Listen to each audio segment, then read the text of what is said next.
കുറച്ച് എണ്ണ ഒഴിച്ചിട്ട് കൊടുക്കണം. ഇട്ടോക്കിട്ട് പിന്നെ 4 സവാള ഞാൻ മുറിച്ചെടുത്തിന്. 4 സവാള ചെറുങ്ങനെ മുറിച്ചെടുത്തിന്. എണ്ണ ചൂടുമ്പോൾ ഇട്ട് കൊടുക്കണം.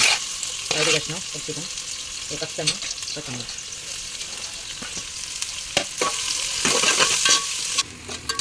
ഉള്ളിൻ്റെ കളർ മാറുന്നത് വരെ ഇളക്കി കൊടുക്കണം. ഈ കളറായ പിന്നെ 1.5 സ്പൂൺ വെളുത്തുള്ളിൻ്റെ പേസ്റ്റ് ഇട്ട് കൊടുക്കണം.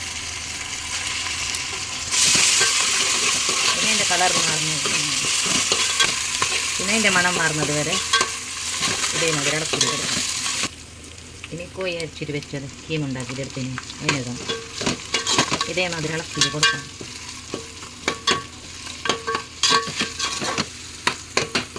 ആവശ്യത്തിന് ഇട്ടിട്ട് കൊടുക്കണം. പിന്നെ മാഗി ക്യൂബില്ലേ അത് ഇട്ടിട്ട് കൊടുക്കണം.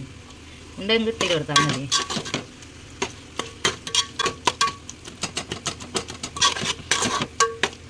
കോഴി നല്ല മിക്സായിട്ട് വരുന്നത് വരെ ഇളക്കിയിട്ട് കൊടുക്കണം. പിന്നെ ഞാൻ 3 തക്കാളിയില്ലേ വേവിച്ചിട്ട് അരച്ചിട്ടെടുത്തിന് അതിനിടണം. ഇതെല്ലാം ഒന്നിട്ട് ഇളക്കിയിട്ട് കൊടുക്കണം. ഞാൻ 10 മിനിറ്റ് മൂടി കൊടുത്തിന്. ഇടയ്ക്കിടയ്ക്ക് ഇളക്കിയിട്ട് കൊടുത്തിന്. പിന്നെ എരിവിനനുസരിച്ചിട്ട് മുളക് പൊടി ഇട്ടിട്ട് കൊടുക്കണം. പിന്നെ മഞ്ഞൾപ്പൊടി, കൊത്തമ്പരിപ്പൊടി, മല്ലിപ്പൊടി എന്ത് ഇടില്ല.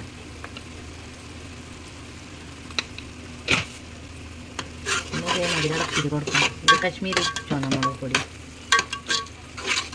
പിന്നെ കുരുമുളക് ഇട്ടിട്ട് കൊടുക്കണം.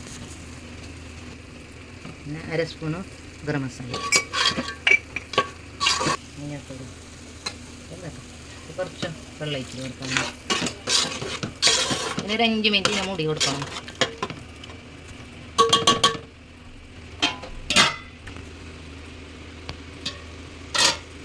പിന്നെ 5 മിനിറ്റ് കഴിഞ്ഞതിന് ശേഷം അല്ല കേട്ടോ, ഇത് സ്പെഗറ്റി നൂഡിൽസിൻ്റെ ടൈപ്പാണ്. പിന്നെ ഇതേമാതിരി ഇളക്കിയിട്ട് കൊടുക്കണം.